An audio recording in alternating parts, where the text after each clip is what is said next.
1998 में पाकिस्तान एटमी धमाके कर चुका है। एटमी धमाके करने का मतलब यह है कि जमाने की निगाहों में अब आप पूरी तरह चुभने लगे हैं। 1999 में एक ब्लंडर कर चुका हुआ है, वो करगिल पे चढ़ने का ब्लंडर है। फिर हमने मार खाई थी, पिटने के बाद हम क्लिंटन के जाके पांव पकड़ के हमने राजीनामा करवाया था। उसके बाद एक शिफ्ट आया था। शिफ्ट क्या, अमेरिका की सारी मेहरबानियां हो गई थी इंडिया की तरफ और हमें उसने ठेंगा दिखा दिया था। और जब मार्शल लॉ लगा था तो अमेरिका हमसे इतना नाराज हुआ, सदर क्लिंटन, क्योंकि उसकी सारी हमदर्दियां नवाज शरीफ के साथ थी। उसने परवेज मुशर्रफ को बिल्कुल कोई लिफ्ट नहीं कराई। वो इंडिया के पता नहीं 7 दिन या 10 दिन के दौरे पर आया था और पाकिस्तान के आना ही नहीं चाहता था। बहुत हमारे कोई ताजिर लोगों ने मजबूर करके उसे यहाँ पे भेजा था, लेकिन उसने ये कहा था कि मैं परवेज मुशर्रफ से हाथ नहीं मिलूंगा। उस वक्त अभी वो सदर रफीक तारड़ होते थे, उनसे हाथ मिला के तो वो चला गया था। परवेज मुशर्रफ से उसने हाथ नहीं मिलाया था। परवेज मुशर्रफ ने ये सारा किया या नहीं किया? अल्लामा इकबाल को भी गालियां पड़ी या नहीं पड़ी? तो इन्हें रसालत वाला मसला वो था कि जो अवाम नहीं बर्दाश्त कर सकती थी। न्यूक्लियर वाला मसला वो है जो फौजी नहीं बर्दाश्त कर सकता। अब ये वो जगह है जहां मैं आपको बताऊं परवेज मुशर्रफ ने स्टैंड लिया था। जहां उसने गलत किया वो भी बताया, जहां उसने ठीक किया वो भी बताना फर्ज बनता है। इस जगह पर भी यानी दबाव आया था और उसने कहा था कि ये हमारे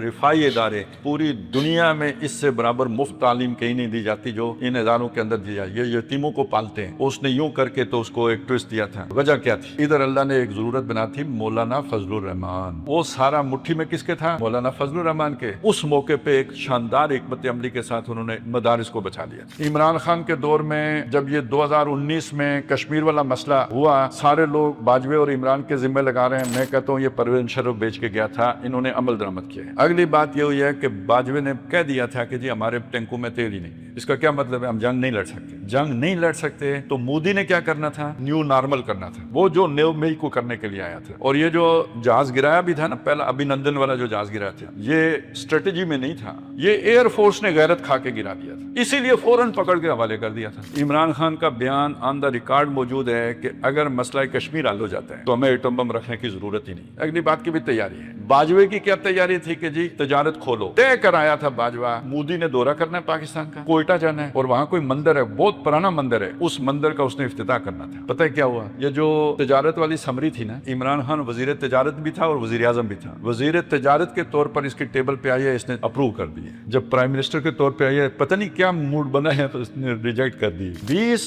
फौजी अफसरों ने यह कहा था कि हमें सियासत में ये जो मदाखलत कर रहे हैं ना, ये हमें बर्बाद कर रही है, नहीं करनी चाहिए। ऊपर से बाजवा फिर भी करता रहा, फैज और बाजवा करते रहे, लेकिन ये कोर कमांडर साथ नहीं थे। तो ये साथ न होने की वजह से जरदारी साहब की गेम चल गई। इसीलिए बाजवा और इमरान खान आपस में मिलते भी रहे, लेकिन बस अल्लाह ने कोई गलतफहमी ऐसी पैदा की, ये लड़ाई हो गई और ये काम ठप हो गया जो आगे बढ़ रहा था, तिजारत वाला भी और वो मोदी के दौरे वाला भी।